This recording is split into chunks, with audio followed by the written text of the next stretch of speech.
അമ്മയുടെ അവസാന ആഗ്രഹം സാധിക്കുന്നതിന് വേണ്ടിയാണല്ലോ നിങ്ങളെ അപേക്ഷ സമർപ്പിച്ചിരിക്കുന്നത്. ജാമ്യം അനുവദിക്കുന്നവരെ സാധാരണ കൊലപ്പുള്ളികളെ പുറത്തേക്ക് കൊണ്ടുപോകാറില്ല. പക്ഷേ ഈ പ്രത്യേക സാഹചര്യം കണക്കിലെടുത്ത് പോലീസ് എസ്കോർട്ടോടുകൂടി അദ്ദേഹത്തെ ആശുപത്രിയിലേക്ക് കൊണ്ടുവരുന്നതാണ്. Thank you sir. Sajan sir, ആ കൊലപ്പുള്ളി ഇറങ്ങിക്കൊണ്ടുവരും.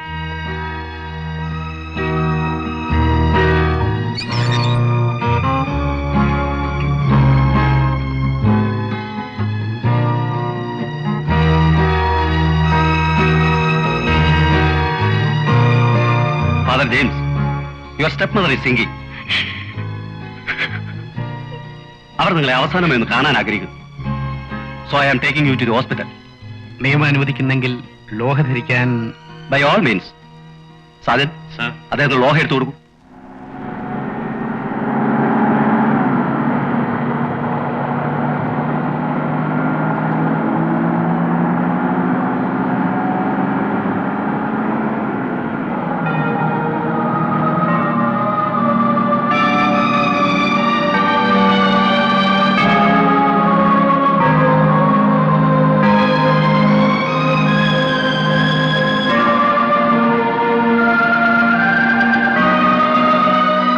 കൊള്ളണമേ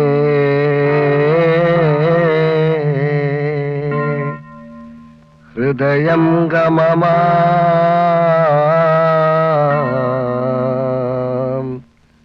വിശ്വാസമോടെ ദാസൻ ചെയ്യും ബലിയന്നാഥ തിരുസന്നിധിയിൽ.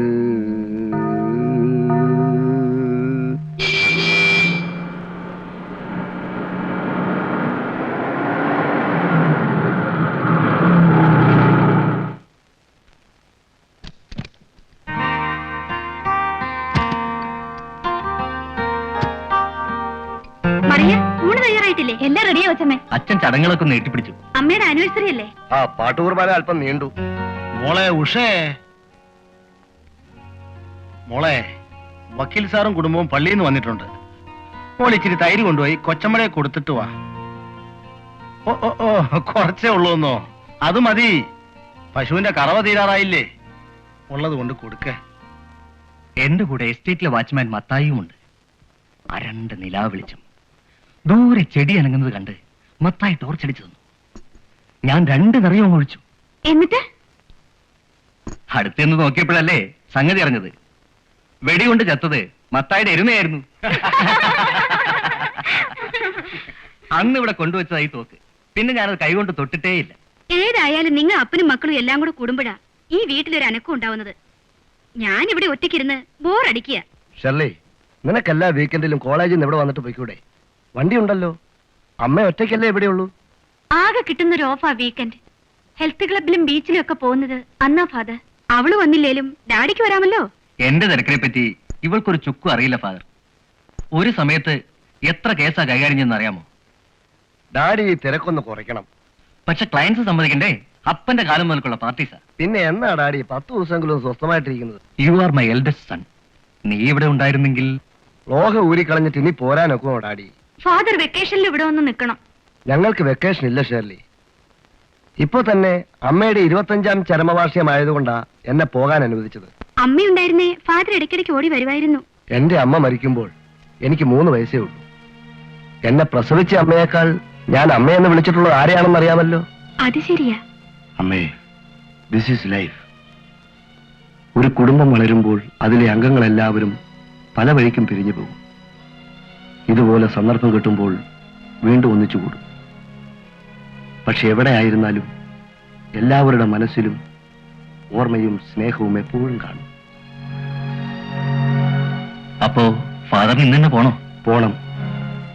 വൈകുന്നേരത്തെ വണ്ടിക്ക് റിട്ടേൺ ടിക്കറ്റ് ബുക്ക് ചെയ്തിട്ടുണ്ട്. Father please. അടുത്ത മാർച്ചിൽ ഞാൻ വരും ഷേർലി. ആ, ഞാനും തന്നെ പോവും. ഞാനും. എനിക്ക് എങ്ങോട്ടും പോകാനില്ലല്ലോ. ഞാൻ വീട്ടമ്മയായി പോയില്ലേ. വല്യപ്പന്റെയും അപ്പന്റെയും കൂടെ ഞാൻ ഗുമസ്തനായിരുന്നു. അച്ഛൻ പഠിച്ച് വക്കീലാകുമെന്നും അങ്ങനെ മൂന്നാമത്തെ തലമുറയുടെ കൂടെ ഞാൻ ഗുമസ്തനായിരുന്നു, റിട്ടയർ ചെയ്യണമെന്നും ആയിരുന്നു എന്റെ കണക്കുകൂട്ടല്. അതൊക്കെ ദൈവനിശ്ചയമാണ് ശങ്കരപിള്ള ചേട്ടാ. ഓ, ഏതായാലും ഡാഡി മെയിൻ പ്രാക്ടീസ് മദ്രാസിലേക്ക് മാറ്റിയിട്ടും ശങ്കരപിള്ള ചേട്ടനെ പിരിച്ചുവിട്ടില്ലല്ലോ. അത് വിടൂ അച്ചോ. ആ വല്യപ്പന്റെ കാലത്താ എന്നെ ഇവിടെ കൊണ്ട് താമസിപ്പിച്ചത്. അപ്പം വീട് പുതുക്കി പണിത കൂട്ടത്തി എന്റെ ക്വാർട്ടേഴ്സും പൊളിച്ച് കുട്ടപ്പനാക്കി പണിത് തന്നു. എന്റെ മരണം വരെ ഞാൻ ഇവിടെ തന്നെ കാണു അച്ചോ. വേണ്ട മോളെ, ഞാൻ ഇപ്പൊ ഊണ് കഴിച്ചതേ ഉള്ളൂ. ഏതായാലും അവള് കൊണ്ടുവന്നതല്ലേ, വാങ്ങിച്ചു കുടിച്ചാട്ടെ. ഞാൻ എടുത്തുകൊണ്ട് നടന്നിട്ടുള്ളതാ അച്ഛനെ. ഉഷയ്ക്ക് സുഖമാണോ? ഇവളുടെ കാര്യത്തിലേ എനിക്ക് ദുഃഖമുള്ളൂ. ഈശ്വരൻ ആകെ കൂടി തന്നത് ഒരേ ഒരു മോളെയാ. പക്ഷേ അവൾ ഊമയായി പോയി. ഇനി എന്നാ എല്ലാവരും കൂടി ഒന്ന് കൂടുന്നത്? ഷെർലിയുടെ കല്യാണത്തിന്. അതിനിപ്പോ ആരും കാത്തിരിക്കണ്ട. പഠിത്തം കഴിയട്ടെ ഫാദർ, ആളെയൊക്കെ ഞാൻ കണ്ടുവച്ചിട്ടുണ്ട്. അമ്മേ, എന്നാൽ ഞാൻ ഇറങ്ങട്ടെ. മമ്മി, ഞാൻ പോവാ. Father, by.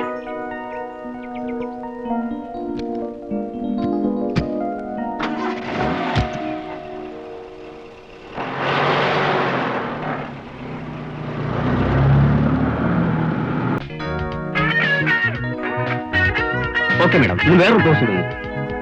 മോളെ, വെയില് വളരെടി, മുഖം കറക്കും. സാരമില്ല മമ്മി, ഇപ്പൊ കഴിയും. റെഡിമാ, ഒരു കോഴ്സ് കൂടെ. എപ്പിടി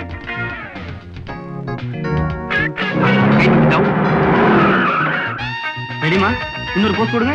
அப்படி இல்ல, கொஞ்சம் டேர்ன் பண்ணி. ரெடி. Good evening sir.